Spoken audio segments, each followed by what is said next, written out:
Welcome back to Elements in Focus. My name is Grant Soliven. It is so good to be with you on the show today. We appreciate you spending time with us. As always, that handsome man on my left, probably your right, Aaron Rheaume, our Director of Financial Planning, also CKA. It's a great designation, by the way, Aaron. And how are you doing, sir? Very, very well, Grant.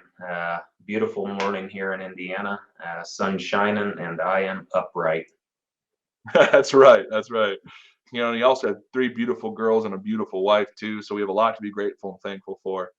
And really, when it comes to grateful and thankfulness, we're so grateful for those of you that participate on the show with us. For those that have been with us for a while, you know that Aaron and I try to go through our five critical elements and focus on one in a particular show, 3 to 5 minutes, and kind of pull out some golden nuggets you can use that can help your critical pillar of planning stay upright and keep your plan intact.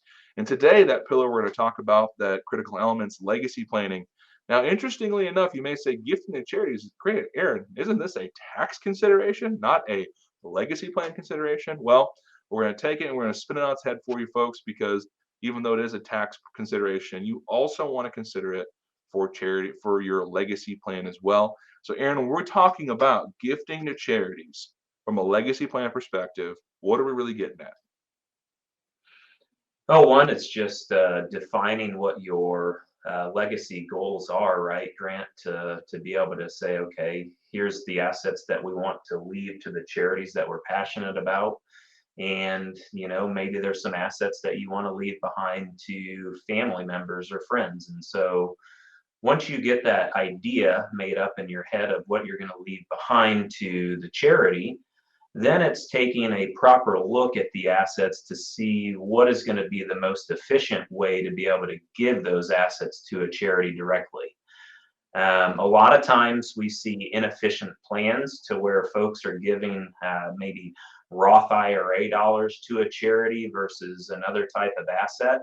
And it's not because they're doing a bad thing, it's just because the donor doesn't understand the tax ramifications that you mentioned earlier. And so it's our job to help educate the families on the most beneficial way to give. And so we look at IRA gifting to charities. We look at donor advised funds. We look at doing appreciated asset gifts. And so each one of those has its own purpose and own reason.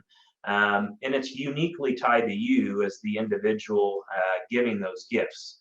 It's uniquely tied to how much you want to give to the charity and who you want to support. And so we try to educate and help people with the best way that we know of from a gifting standpoint. 100%. And well said, Aaron. Remember, folks, charities don't pay. Well, let me go back. Charities that register as a 501c3 don't pay income tax the same way that you and I pay income tax. And so when Aaron's Hmm. suggesting we use certain assets to give to charities, what we're saying is protect your legacy plan, right? Most families want to give resources to their children and grandchildren. I respect that. I admire that. But we tend to forget that we were charitably inclined in life.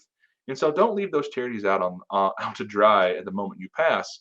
Because remember, all tax deferred assets, so that's annuity contracts that are in IRAs and non IRAs, that's IRAs themselves, 401k plans that were deferred. If you can, leave as much of that money as possible to these charities because they're not going to have to pay the income tax. And so don't leave Roth dollars to them. And if you have a significant portfolio of appreciated asset, right, then do some due diligence in making sure that you understand the tax law currently. Because when there's a step up in cost basis as the tax law is written today, meaning that most of those heirs aren't going to receive taxes on those dollars anyway.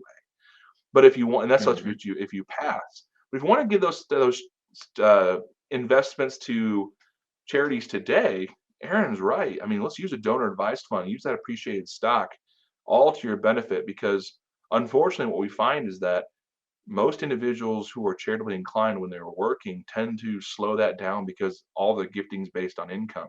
Don't forget you have this large, powerful asset that you can gift to charities while alive and at death and continue your legacy in that charity for years and years to come. So, Aaron, thank you for kind of walking us through that and outlining that. If you have more questions about your gifting strategy and what that looks like into your legacy, please give us a call, 800-928-4001. You can schedule a next steps meeting with Brittany. She'll get you in front of the right team member for your location. Also, you can send questions to talkto.feg@yourlifeafterwork.com. Or if you need more information, our website is fully available to you as well. If you're looking to digest more content, or consider this program is on any podcasting service near you. And if you're up bright and early working out at 6:30 on a Saturday morning, tune into one of the radio stations below. You'll be ready to hear some of the good content we're producing that week. So appreciate you being with us. Thank you for spending the time with Aaron and I as always. We look forward to seeing you again soon.